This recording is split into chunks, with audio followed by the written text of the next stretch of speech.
Բարև ձեզ բարեկամներ, ողջունում եմ Փակ TV բոլոր ունկնդիրներին, բոլոր նրանց, ովքեր սովորականի պես այսօր էլ մեզ հետ են։ Դե, ինչպես ասում են, նոր մեկնարկած կանանց միավշակը մեզ հուշում է այն մասին, որ մենք աշխատում ենք հնարավորինս ավելի շատ գեղեցիկ սերի ներկայացուցիչների հրավիրել մեր տաղավար եւ այդ կապակցությամբ այսօրվա հյուրը կարծում եմ լիովին բավարարում է բոլորիս պահանջը Աննա Ղուկասյանն է համայնքական ճակատ շարժման անդամ Պահեստազորի զինծառայող Աննա բարև ձեզ Ողջունում եմ ձեզ Ողջունում եմ ձեր միամշակը մենք ուրախ ենք որ դուք հենց Միամշակի առաջին օրերից մեկի մեր հյուրն եք եւ ամենակարևորը Փակ TV-ի վաղեմի բարեկամը։ Շնորհակալ եմ շատ։ Ինչպես եք զգում։ Հիանալի, գարնանային տրամադրությամբ, իհարկե դեռ կարծես թե եղանակը մեզ այդքան էլ չի ուրախացնում, բայց հուսով ենք առաջիկայում ավելի նաեւ եղանակային առումով կունենանք այդ բարձր տրամադրությունը, արևը, ջերմությունը։ Դե ես պիտի ասեմ, որ այնինչ այսօր տեղի ունենում մերձավոր արևելքում շատերիս մտահոգվելու տեղիք է տալիս։ Դուք որպես մարդ, ով ծառայություն է անցել նաև այդ տարածքում, գիտի թե ինչ է իրականում տեղի ունենում ամենուր, ես կուզենայի, որ դուք փորձեիք վերլուծել, ներկայացնել այն ռեալ իրավիճակը, որ այսօր տեղի ունենում մերձավոր արևելքում, մասնավորապես մեր հարևան Իրանում։ Այո, շատ ցավալի է եւ մենք նաեւ մտահոգ եւ սրտացավ հայերս եւս այս օրերին ուշադրությամբ եւ սրտացավությամբ հետևում ենք Իրանի Իսլամական Հանրապետությունում տեղի ունեցող իրադարձություններին եւ առհասարակ այն որ տարածաշրջանը այսօր եռում է բացահայտ բոլորս գիտենք Տարիներ առաջ 2019 եւ 20 թվականներին պատիվ եմ ունեցել ծառայության եւ մարդասիրական խաղաղապահ առաքելության շրջանակներում, այո, ծառայություն անցկացնել Մերձավոր Արևելքում, մասնավորապես Սիրիայի Արաբական Հանրապետությունում։ 2019 թվականը դեռ այն թեժ ժամանակահատվածն էր, երբ ահաբեկչական խմբավորումները հաստատված էին մասնավորապես Հալեբ քաղաքի անապատային այդ հատվածներում Եվ այն ժամանակ դեռ քաղաքացիական բնակչության թվում կարելի ասել ամեն օր զոհեր էին լինում։ Եվ այդ թեժ ժամանակահատվածում մենք եղել ենք այնտեղ եւ տեսել ենք թե ինչ է կատարվում իրականում Մերձավոր Արևելքում, շփվել ենք այդ ժողովրդի հետ եւ իդեպ ասեմ, որ հենց մեր զորախումբը տեղակայված էր ոչ թե շիական, ոչ թե քրիստոնյա թաղամասերում, այլ հենց սուննի թաղամասերից մեկում, բայց բարեբախտաբար այո կարող եմ ասել, որ նաեւ շատ բարձր մեծ հարգանք ենք տեսել նաեւ արաբ ժողովրդից հայ ժողովրդի հանդեպ եւ իրենց ցուցաբերած այդ հարգանքը, սերը, նաեւ շնորհակալությունը, որ մենք գնացել ենք այնտեղ ինչ որ օգնություն ցուցաբերելու, մարդասիրական օգնություն ցուցաբերելու, այնպես որ այո, այսօր էլ եւս Մերձավոր Արևելքը աշխարհի կենտրոնն է կարծես թե դարձել։ Մի քիչ շեղվեմ իմ ծառայությունից եւ գամ այսօր ինչ է կատարվում այս հատվածի վրա։ Տեսեք, մենք շատ լավ իրանագետներ եւ Մերձավոր Արևելքի մասնագետներ ունենք նաեւ Հայաստանում, ովքեր ամենօրյա ռեժիմով վերլուծում են այն ինչ կատարվում է եւ Եթե այդ ամբողջ վերլուծությունները իմի բերենք եւ հատկապես ուշադրություն դարձնենք օրեր առաջ Թրամփը, որ հայտարարեց որ առանց իր տեղեկության չպետք է գերագույն առաջնորդ ընտրվի Իրանում, այսինքն ինքը պետք է անմիջական մասնակից լինի այնտեղի հոգևոր առաջնորդի ընտրության հարցում։ Նույն օրը Իսրայելի վարչապետ Նեթանյահուն նույնպես հայտարարեց, որ Իրանում բարձրագույն հրամանատարական կազմ ընտրելիս պետք է հաշվի առնեն նաև Իսրայելի ցանկությունները։ Եթե ուղղակի տրամաբանորեն, մարդկային տրամաբանությամբ փորձենք դիտարկել այս երկու գերտերությունների, ղեկավարների, առաջնորդների հայտարարությունները, հարց է առաջանում, իսկ որտեղ է միջազգային իրավունքի պաշտպանության կառույցները եւ որտեղ է պետությունների ինքնիշխանության հարցը, եթե որևէ երկրի ղեկավար, նա համարում է իրեն գերտերության ղեկավար, կարող է միջամտել մեկ այլ երկրի, այն էլ 6000 եւ ավել տարի քաղաքակրթություն եւ հնագույն պատմություն ունեցող պետության ներքին հարցերին, արդյոք սա բռնապետություն չէ։ հարց, եւ այս հարցը բնականաբար իրենց կողմից, նույն այդ միջազգային կառույցների կողմից անպատասխան է մնալու։ Եվ մենք էլի ասելիք ունենք որպես հայ, քանի որ այն մեր միս ու արյանը եւս կպել է, որովհետեւ մենք Արցախ ենք ունեցել։ Մինչ այսօր ինձ համար որպես Հայաստանի Հանրապետության քաղաքացի անհասկանալի է թե 2023 թվականին Ադրբեջանի սանձազերծած պատերազմի ժամանակ Արցախի Թաղավարտ գյուղում այդքան երեխաներ կորան, ահազանգում էին լրատվամիջոցներ եւ տարբեր քաղաքական եւ հանրային գործիչներ, ընտանիքներով մարդիկ կորել էին, ուրեն մենք գիտենք, որ այնտեղ ցեղասպանություն է տեղի ունեցել այդ օրը, այդ մեկօրյա պատերազմին, բայց այդ մասին եւս լռում են։ Գազայի այդքան 100 հազարավոր երեխաների զոհերը, Իրանի Հանրապետությունում այս օրերին աղջիկների դպրոցի պայթեցումը, տղաների դպրոցի առանձին պայթեցումը, հարց ուրեն միջազգային կառույցները, որտեղ է այդ իրավունքը, որ մենք այդպես էլ չենք տեսնում։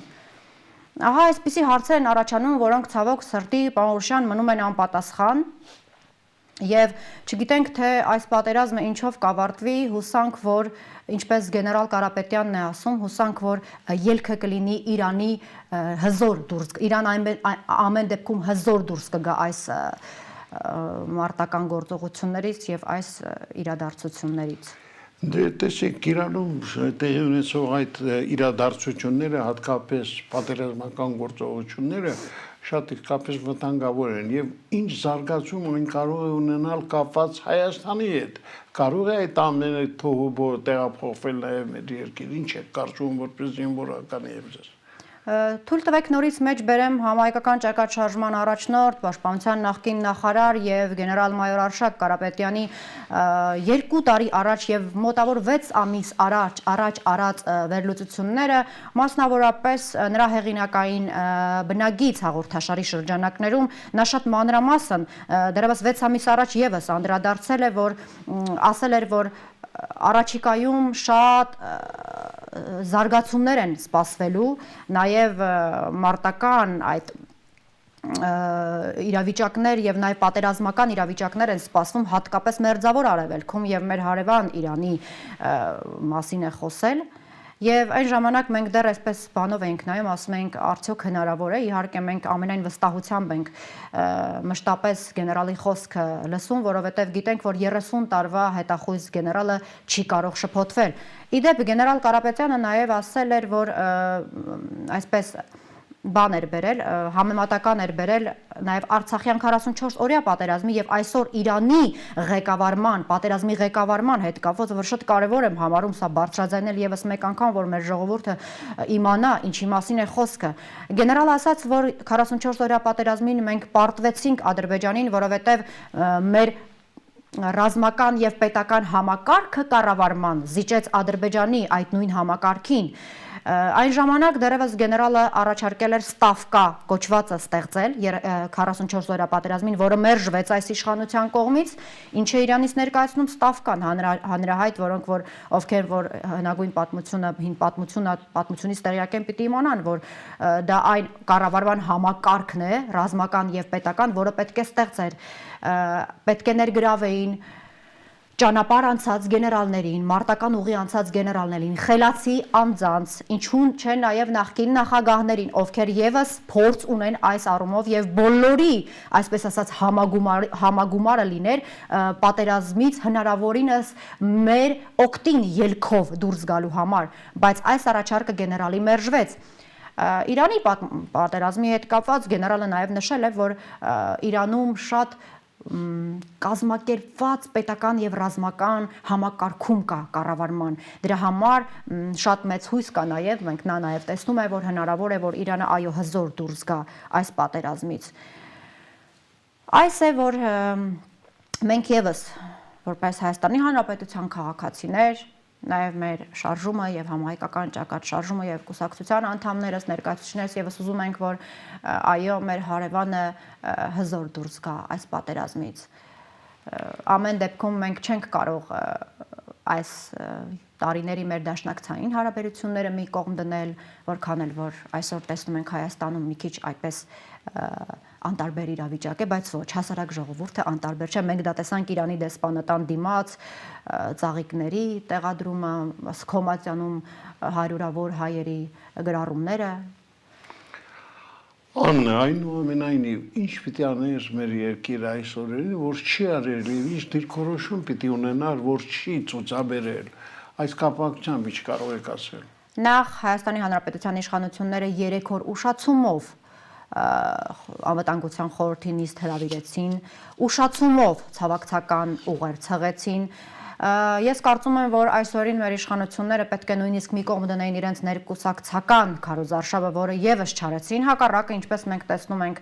եւ ականատես ենք լինում լրատվամիջոցներից, բոլոր նախարարները իրենց մեկը մյուսին հերթ չտալով